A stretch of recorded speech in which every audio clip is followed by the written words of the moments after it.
দর্শক, আপনারা এই মুহূর্তে যুক্ত আছেন আমার সাথে রাজধানীর বঙ্গবন্ধু এভিনিউ। যেমনটি আপনারা জানেন, আজকে আওয়ামী লীগের ৭৬তম প্রতিষ্ঠা বার্ষিকী। কিন্তু ৭৬তম প্রতিষ্ঠা বার্ষিকী, যে প্রতিষ্ঠা আওয়ামী লীগের বার্ষিকীটি সারা বাংলাদেশের গ্রামেগঞ্জ থেকে শুরু করে রাজধানীর কেন্দ্রীয় কার্যালয়, আমরা যে জায়গাটিতে দাঁড়িয়ে রয়েছি, এখানে হাজার হাজার মানুষের পদচারণায় মুখরিত থাকতো। লক্ষ লক্ষ কোটি কোটি টাকা খরচ করে এই আওয়ামী লীগের প্রতিষ্ঠা বার্ষিকী কিন্তু একটি উৎসব মুখর পরিবেশের মধ্য দিয়ে সারা দেশে উদযাপিত হতো। কিন্তু কালের বিবর্তনে আজকে যেমনটি আপনারা দেখতে পাচ্ছেন, এখানে এই আওয়ামী লীগের প্রধান কার্যালয়, যেটি বঙ্গবন্ধু এভিনিউতে, সেটি কিন্তু এখানে মুদ্রাগারে পরিণত হয়েছে। এখানে জনমানব শূন্য। এই রাতের বেলায় এখানে মাদক সেবন চলে, দেহ ব্যবসা চলে, এরকমটি খবর কিন্তু আপনারা ইতিমধ্যে জেনেছেন। কিন্তু আজকে এখানে সারাদিন শেষে যে সময়টিতে আমরা আপনাদের সাথে যুক্ত আছি, সেই সময়টিতে এসে যেটা বলতে চাচ্ছি, এখানে আওয়ামী লীগের প্রতিষ্ঠা বার্ষিকীর কোনো কার্যক্রম কিন্তু এখানে সারা বাংলাদেশে আমরা এখন পর্যন্ত দেখতে পাইনি। বিশেষ করে এই বঙ্গবন্ধু এভিনিউতে দেখতে পাইনি। এখানে যারা আশেপাশে দোকানদার রয়েছে তাদের সাথে আমরা কথা বলেছি, পথচারীদের সাথে কয়েকজনের সাথে কথা বলার চেষ্টা করেছি। মূলত তারা কিন্তু আমাদেরকে আওয়ামী লীগের এই প্রতিষ্ঠা বার্ষিকীকে কেন্দ্র করে কোনো সেরকম ধরনের কোনো তথ্য আমাদের কাছে কেউ এখন পর্যন্ত দিতে পারেনি। আপনাদেরকে যদি এর ফাঁকে একটু বলার চেষ্টা করি যে এই আওয়ামী লীগের মূলত এই আওয়ামী মুসলিম লীগ থেকে যে দলটির বাংলাদেশের সূত্রপাত হয়েছে, এই রাজনৈতিক দল এটি মূলত ব্রিটিশ ভারত বিভক্তিক্রমে পাকিস্তান জন্মের ২ বছর পর ১৯৪৯ খ্রিস্টাব্দে ৩০শে জুন প্রতিষ্ঠা হয়। এই সময় ঢাকা পাকিস্তানের পূর্বাঞ্চলীয় প্রদেশ, পূর্ব পাকিস্তানের অংশ ছিল এবং মুসলিম লীগেরই একটি অংশ নিয়ে হোসেন শহীদ সোহরাওয়ার্দী, আব্দুল হামিদ খান ভাসানী, শামসুল হক, শেখ মুজিবুর রহমান, শৌকত আলী, এরা এই রাজনৈতিক দলটি প্রতিষ্ঠা করেন। আমরা সত্য কথা কইলাম, আমাকে ঝাড়ুদার বাইরে আমাকে এই তো বাপ দাদার জমিদার এই যে ন্যাংরা ওই একে লেগাই যে কাম কইরা খামো অগো বাড়ি বাহাদুর আসলে দেখা ওরা এই যে সব জমি কই ওখানে আমাকে তো বিচারটা করতেছে না। জগ যে জমি নিছে ওখানে হেটা আমগো ফিরাই দেও, আমগো ফিরাই দেও ওখানে।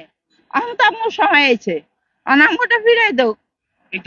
এই জায়গা কি আপনাদের ছিল? না, আমাদের দেশের জায়গার কথা বলে যে যে আওয়ামী লীগ রাখালো। আজকে প্রতিষ্ঠা বার্ষিকী, এই দিনে তো অনেক লোকজন থাকতো, অনেক গাড়ি ঘোড়া থাকতো, এখানে লোকের নেতাদেরকে একদম ভিড়ে। কিন্তু আজকে এই একটা একটা মানুষও নাই। আমি অনেক একটা ভালো হেরা তো কোটি কোটি টাকা আমাকে জনগণের থেকে পাংছে। হ্যাঁ গো, বাপের পয়সাটা তো ভাঙে নাই, আমগো জনগণের পয়সা, আমগো চাল ডাইল বাড়ায়, আমরা গরিব মানুষ, আমগো সবকিছু খাইয়া হেরা বড় লোক হয়েছে। তখন তো হেরা তো ভাঙতাছে না কেন? এখানে একটা মিছিলে করতো, মানে কয় কোটি টাকা দিয়ে আবার আজকে ভাঙছে, কালকা করছে, আজকে ভাঙছে কালকা, প্রত্যেক দিন। দর্শক, যেমনটি শুনছিলেন, এখানে যে ব্যক্তিটি বলছিলেন, আক্ষেপ ঝাড়ছিলেন, আওয়ামী লীগ যে পরিমাণ টাকা খরচ করে প্রত্যেকটি অনুষ্ঠান করত, সেই টাকা মূলত জনগণের টাকা, এবং সেই টাকা খরচ করেই তারা ধুমধাম করে বিভিন্ন দলীয় প্রোগ্রামগুলো, তারা দলীয় প্রোগ্রামে রাষ্ট্রীয় সম্পত্তি ব্যবহার করতো, এবং সেই খুব ঝাড়ছিলেন এখানে এক ব্যক্তি। আপনাদেরকে যেমনটি বলছিলাম যে আওয়ামী লীগ যে প্রতিষ্ঠার সাথে যারা জড়িত ছিলেন, তারা সদস্য বা তখনকার যে নীতি নির্ধারক যারা ছিলেন আওয়ামী মুসলিম লীগের, সেই আওয়ামী মুসলিম লীগটি প্রতিষ্ঠা করার পরে পাকিস্তানের ক্ষমতাসীন মুসলিম লীগের বাংলা বিকল্প হিসেবে প্রতিষ্ঠিত হয়েছিল এটি। আর এই রাজনৈতিক দলটি খুব দ্রুত পূর্ব পাকিস্তানের জনপ্রিয়তা অর্জনে সমর্থন হয়। ঘটনাক্রমে পশ্চিম পাকিস্তানের সামরিক ও রাজনৈতিক প্রতিষ্ঠার বিরুদ্ধে সংগ্রামে বাঙালি জাতীয়তাবাদের পক্ষে একটি শক্তি সংগঠন হিসেবে কিন্তু এটি নেতৃত্ব দিতে থাকেন, যেটি ১৯৫৪ সালের নির্বাচনে বিজয়ের পর ১৯৫৫ সালের ২১ থেকে ২৩ অক্টোবরের তৃতীয় কাউন্সিল সভায় ধর্মনিরপেক্ষ দৃষ্টিভঙ্গির অধিকারী হিসেবে দলের নাম থেকে মুসলিম শব্দটি বাদ দেওয়া হয়, যাতে অমুসলিমরাও এই দলে যোগদান করতে পারে এবং দলটির একটি ব্যাপক জনপ্রিয়তা সৃষ্টি হয়।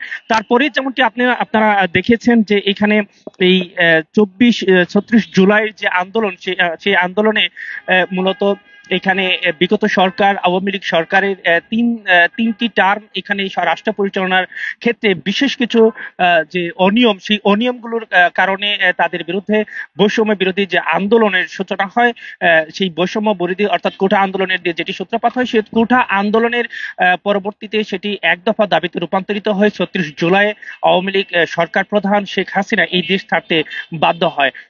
আওয়ামী লীগ সরকার এখান থেকে, সরকার প্রধান এই দেশ থেকে বিতাড়িত নির্বাচিত হওয়ার পরে পরবর্তী যে সকল নেতাকর্মী, রাষ্ট্রীয় যে সমস্ত ক্ষমতাসীন মন্ত্রী এমপি ছিল তাদেরকে কিন্তু আইনের আওতায় আনা হচ্ছে এবং তাদেরকে প্রত্যেকে বিভিন্ন বিশেষ দ্রুত বিচার ট্রাইব্যুনালে মামলা দিয়ে বিভিন্ন জায়গায় মামলা দিয়ে সেই মামলার বিচারের সম্মুখীন করা হচ্ছে এবং এই বিচারের অন্তর্ভুক্ত হিসেবে কিন্তু আমরা জেনেছি ইতিমধ্যে দলটির প্রধান শেখ হাসিনা, ওবায়দুল কাদের এবং স্বরাষ্ট্র প্রতিমন্ত্রী তাদেরকে কিন্তু এখানে এই দ্রুত বিচার আদালতের ট্রাইব্যুনালে সেখানে তাদের বিরুদ্ধে মামলা দায়ের করা হয়েছে এবং ইন্টারপোলের মাধ্যমে দেশের বাইরে থেকে আওয়ামী লীগ প্রধানমন্ত্রী, সাবেক প্রধানমন্ত্রী শেখ হাসিনা তাকে এখানে এনে তাদের বিচার দ্রুত নিশ্চিতের দাবিতে কিন্তু বিভিন্ন জুলাই মঞ্চ সহ ৩৬ জুলাই পরবর্তী যে সকল সংগঠন রয়েছে তারা আন্দোলনে রয়েছেন এবং সেই আন্দোলনটি তারা বলছেন যে ৩৬ জুলাই নতুন একটি বাংলাদেশের সৃষ্টি হলেও মূলত যতক্ষণ পর্যন্ত না এই বিগত সরকার আওয়ামী লীগের তাদের যে কর্মকাণ্ড সেই কর্মকাণ্ডের জন্য শাস্তির অধীনে নিয়ে আসা না হবে ততক্ষণ পর্যন্ত তাদের এই আন্দোলনকে তারা সাফল্যমণ্ডিত বা সফল আন্দোলন হিসেবে তারা কিন্তু ঘোষণা করছে না, যেটির প্রেক্ষাপট ধরে আপনাদেরকে বলতে চাই আজকেও জাতীয় জাদুঘরের সামনে জুলাই মঞ্চের ঢাকা সংবাদ সম্মেলনে কিন্তু এরকম তথ্য তারা জানিয়েছেন। ৭৬তম প্রতিষ্ঠা বার্ষিকী, কিন্তু এই প্রতিষ্ঠা বার্ষিকী উপলক্ষে দেশব্যাপী হাজার হাজার কোটি টাকা খরচ করে প্রতিষ্ঠা পালন করা হতো, যেটি অনেকেই বলছেন এটি রাষ্ট্রীয় রাজস্ব থেকে সেই বরাদ্দকৃত টাকাগুলো খরচ করা হতো। কিন্তু আজকে তো কালের বিবর্তনে এখানে আওয়ামী লীগের কেন্দ্রীয় কার্যালয়ে জনমানবহীন একদম শূন্যতা। এই বিষয়টি আপনার কাছে কেমন লাগছে? এটা শূন্যতা ওই যে মানুষের প্রতি যখন একটা দল, একটা রাজা অত্যাচারিত হয়ে যায়, মানুষের প্রতি যখন অত্যাচারের বেশি মাত্রা হয়ে যায় তখন তো এরকম হবেই। এটা তো কোনো প্রাকৃতিক নিয়ম। এখান থেকে রাজনৈতিক দলগুলো কিংবা আমাদের ব্যক্তিগত জীবনে ইন্ডিভিজুয়াল ভাবে কোনো কিছু শিক্ষা নেওয়ার কোনো বিষয় আপনি দেখতে পাচ্ছেন? হ্যাঁ, শিক্ষা নিবেশ অবশ্যই আছে, কারণ একটা বিপ্লব তো হয়েছে, না? বিপ্লবটা কেন হয়েছে? কারণ মানুষের যখন অত্যাচার করতো তখন একটা রিভিউ একটা আসতো, বিপ্লব হইয়া নতুন একটা দেশের সরকার গঠন স্বপ্ন দেখে। এটাকে স্বাভাবিক দুনিয়া আসছে, এইভাবেই আসছে। আজকে আফগানিস্তানে দেখেন, আজকে নজিবুল্লাহর কিভাবে পতন হইল, তারপরে কিভাবে কেরা আসলো, কেরা এখন তালেবানরা রাষ্ট্র চালাতেছে। তো স্বাভাবিক হইতেই পারে। আর এই দেশের মানুষ তো মুসলমান তো সাম্রাজ্যবাদ কখনোই পছন্দ করবো না, মাইনেও নেবে না। কারণ আওয়ামী লীগ ছিল সাম্রাজ্যবাদের একটা অংশীদার, অংশগ্রহণকারী। তারা নিবন্ধিত। তাদের অত্যাচার মুসলমান হয় নাই, সার্বিকভাবে পতন হয়ে গেছে, পতন হবেই। এটা কল্পনার কিছু না, বাস্তব, এটাই বাস্তব। এখান থেকে এক বাক্যে আপনি কি বলতে চান যে এই যে এক সময়ের রাজা আবার রাজনৈতিক মহলে অন্য সময়ের ফকির? হ্যাঁ, এটা আল্লাহ তাআলার পক্ষ থেকে হয়েছে। কারণ আল্লাহ তাআলার পক্ষ থেকে এই জন্য হয়েছে যে সকালে বাদশা বিকালে ফকির। কেন হয়েছে? এটা হয়েছে মানে ওই যে অত্যাচারিত কারণে। এই যে আজকে হাজার হাজার মানুষ থাকতো যে জায়গাটিতে, এই দিনে এই আওয়ামী লীগের প্রতিষ্ঠা বার্ষিকী, নেতার অভাব ছিল না, গাড়ির অভাব ছিল না, ভুরি ভুজের অভাব ছিল না, সারা বাংলাদেশের একটা ঈদের আনন্দ নিয়ে তারা এই দিনটিকে উদযাপিত করছে। কিন্তু আজকে সেখানে একদম মলিন। এই বিষয়টা আপনার কাছে মলিন ভাই, মানে বাংলা ভাষায় কথা কয় একটা যে ইহুরিত কাজে বিপরীত ফল, আর কত লাতি কত চর। আমি আঞ্চলিক ভাষায় বললাম, কিন্তু তাদের অপকর্মের কারণে কিন্তু আজকে যে একটা প্রতিষ্ঠান, এটা কিন্তু একটা শ্মশান পরিণত হয়েছে, বুঝছেন? এই যে একটা প্রতিষ্ঠান, একটা রাজনীতি প্রতিষ্ঠান, তাদের অপকর্মের কারণে আজকে কিন্তু এটা শ্মশানে পরিণত হয়েছে। কারণ তারা যদি অপকর্ম না করতো, আজকে এদের মধ্যে আলুর প্রতীপ জ্বলতো, কোনবা নেতা কর্মী বসবাস করতো, বিরোধী লইয়ে দাঁড়াইতো, আজকে বাংলাদেশের সাথে রাজনীতি করতে পারতো। কিন্তু তাদের অপকর্মের কারণে, স্বৈরাচারের কারণে কিন্তু আজকে তাদের দেশ ছাড়া। এখান থেকে আমাদের রাজনৈতিক দল যেগুলো আছে তাদেরকে শিক্ষণীয় কোনো বিষয় আছে কিনা? কি আর কমু ভাই, বাংলাদেশের রাজনীতি বিশ্বাস করা যায় না।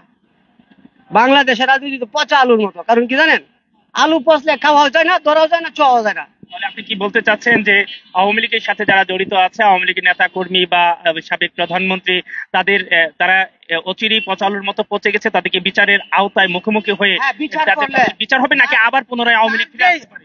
যার যে বিচার, যার যে পাপ অনুযায়ী বিচার করলে আবার আওয়ামী লীগ এই দেশে প্রতিষ্ঠিত হোক।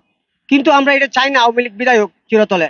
কিন্তু যার যে শাস্তি অনুযায়ী শাস্তি ভোগ করিয়া আবার আওয়ামী লীগ এই দেশে আসুক, কারণ তারা একটা রাজনীতি দল।